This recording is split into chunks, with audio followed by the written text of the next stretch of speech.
তারপর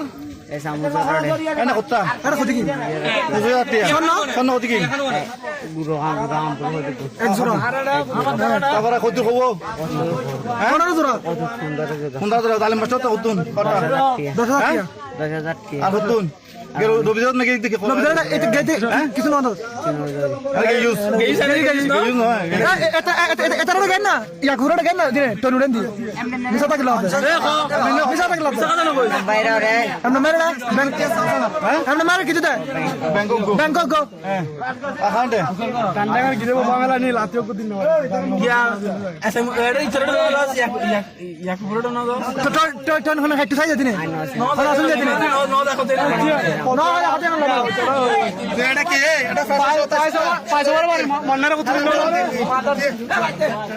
সম্মানিত দেশবাসী, আসসালামু আলাইকুম ওয়া রাহমাতুল্লাহি ওয়া বারাকাতুহু।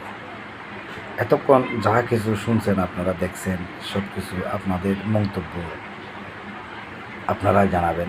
তবে একটা কথা বলি, ছেলেটির যে ক্লান্ত, যেভাবে হাতে মায়ের দাগ এবং চোখে মায়ের দাগ, মুখের মধ্যে এখানে মায়ের দাগ, হাত কালো কালো হয়ে গেছে, ফিটে কোন অবস্থা হয়েছে সেটা আল্লাহই জানে। সারা রাতভর কীভাবে যে মারছে, সকালে উঠে তার বক্তব্য নিচ্ছে।